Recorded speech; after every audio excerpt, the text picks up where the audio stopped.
nhà rồng trong mấy phong gì sơ đời của cho bé mù sai mà tới chờ tôi phải không rồi bé cho nhiều này phải đợi phải tha phải na anh đợi thì đi xin này rồi cho mình nhọ của cho bé mù sai nữa mua cho trẻ lấy từ lúc tuột xa lấy lúc chuột xa bé cho mình nhọ mông cho to xía chị lấy gà đỡ tôi bắt được cho mình nhọ thầu lúc hồi sống như cận đỡ nè để làm đỡ kia nó từ năm đừng đỡ gà tha sữa của mình đi xí nè tôi tú được cái cho mình nhọ mông như cho to xía để nó từ được cho mình nhọ cái này là lưu vào kia nó từ lưu vào kia nó thành nó tốt thì cái chờ nó từ không nó được cái con này để mua na thì nó phải chỉ để chọn đấy trong là tôi phải không chở na để rồi cho nhựa này bây giờ phải chịu con sét cần rồi được cái cho mình nhựa là cho cái cho nhựa chỉ là cái chuyện này nhiều dân tới là để cho mình sợ chỉ có giải phải con sét cần rồi để cho mình cho chỉ các cái bỏ cho mình nhựa tàu chạy cái dạng không đi nó thì lấy tu con sét cần rồi kia là cũng một cái chỗ xa lấy tu chúa đi không đi nó tuy nhiên thì phá được tên mình một trận miệng nó phải lên ta xuống nó để giải khỏi trong sự này con xin cô con xin cô con xin chú hả? Mẹ không ai à? Khó chứ. Ngoan nha, cố gắng học nha. Tốt nha.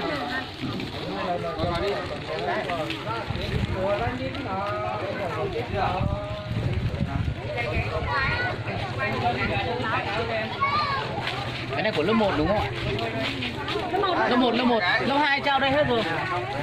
Lớp 2 có 21 cháu đây thôi. Hết rồi. Cho con một cái nữa. Một cái nữa. Còn đang lân không mà để chính sách của mốt rồi. Chưa? Chưa các con. Nó ngang nhau ấy. Sao biết đâu hai cái. Nó phải đeo mấy đứa bé này còn bé hơn mấy đứa nữa. Lúc này mình không nhớ lại. Lúc này à? Đầu tiên là bị lẫn luôn đây. Cái bị lẫn đây. Hai suất này nó giống nhau. Thiếu một. 2, 4, 6, 8. Đấy bé bé thế là ngang lớp 1 rồi đấy. Hai đấy. Còn đây là lớp 5 nữa. Xong rồi đúng không chị? Xong rồi các con ơi, xong chưa? Xong chưa đúng không? Xong rồi đúng không? Đi vô đi, cắt đi nào. Đi vô cắt từ ra này bánh kẹo cho mày. Chị Thảo ơi, các con đi vô đi. Xong rồi con. Gần đây cho nó một tàu nó luôn. Ra mà bể lớp à? Ra bể lớp mất than nên non. Rồi lấy bánh kẹo. Cho lớp 3 nữa. Lớp 3 xem nào đi các bạn ơi, lớp 3 đâu? Chưa. Đi vào lớp. Đi từ từ thôi không nhé. Lớp 3 cũng giống như lớp tầm lớp. Năm đi, đi lên lò tổ nó. Lớp 3 này là 23 cháu chứ. 23 cháu. Đây là xếp đi. Cái kia đi sang tổ kia nữa. Ra đây. Đây chị ơi, chị bé cho nó bánh sữa là nó ra nữa mà. Không, nhiều bánh đấy cho nó ra.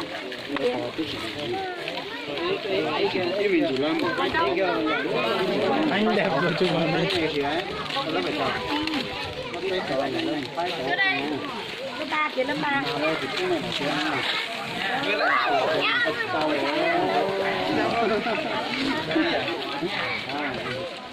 To tàu cái một to lên mà mua to gì cả. Đó là Dạ. dạ vì lấy một lấy xôi còn nữa. Lấy một lấy xưa. Thế cái đây chứ có đấy. Chưa có tay này ra. Đây là bên du lịch của anh Đoàn à? Đây. Tiêu một cả ba nha. Đây còn quý người đồng nghiệp này. Thiếu. Sách hai ba thiếu mấy. Ai chưa có? Thiếu một. Ủa Nguyệt đây sao lại thiếu nhờ Nguyệt nhờ? Thiếu một.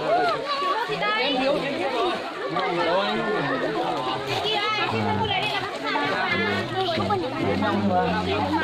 Đâu rồi? Ai chưa có? Đây anh em mình chụp ảnh tí xong rồi. Rồi cái này nước ba.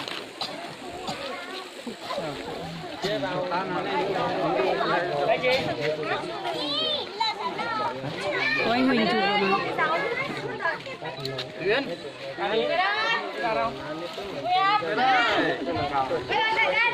Đây em đây. Đây cho đứng cạnh công an này. Ta xe đấy. Công an vào. Bắt đầu chị đâu. 1 2 3 1 2 3 3 2 1 1 em xin khoảng tầm 5 cháu này. 5 cháu đi. Ai có bài. Các bạn đặt cái đứng với cô nhanh. Đấy 5 cháu đây. Đây một đàn không? Đây chi tủ rửa. Cháu nhớ bé đấy. Đây chi tủ rửa. Bạn đi lại kia. Đây vô chi tủ rửa. Đấy. Lấy cả những nào đấy. Thấy cái bàn này sửa lấy áo không anh ơi, không cần trai người càng tốt. Tiền đừng phải dày lên không. Nếu em Phát ơn mặt chị Thúy nhá. Thôi cứ ấy đi không sao, mấy ảnh nó xóa hết được rồi. Xong. đi căn bộ nó cái chụp mày nghiêm quá.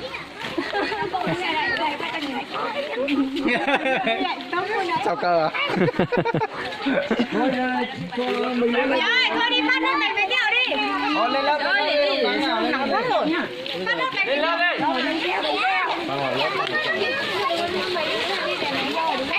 Đó, kéo bùng lên tỷ coi. Đấy, mấy đứa này bùng lên luôn. bị bỏng à? Mặt nó bị bỏng hay là bị bẩn?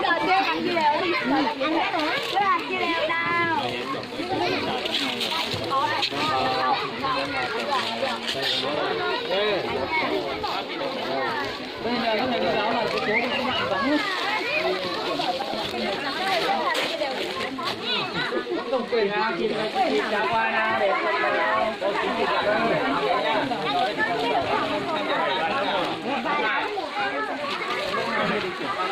đây ạ. Đây còn nó muốn nhau hết mà.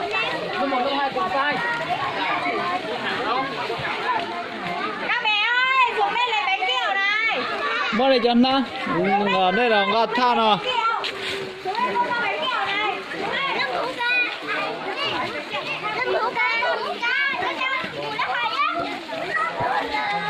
Tàn cho rất đỡ lòng gắt than à lò lấy mất than lên nó mà mặn đó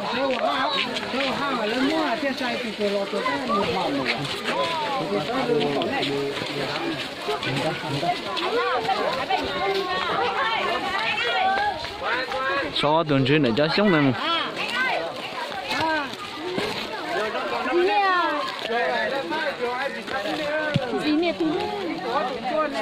à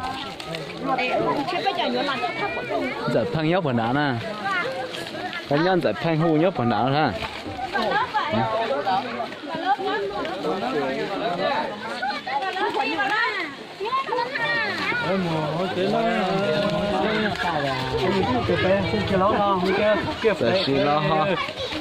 tuổi giải liền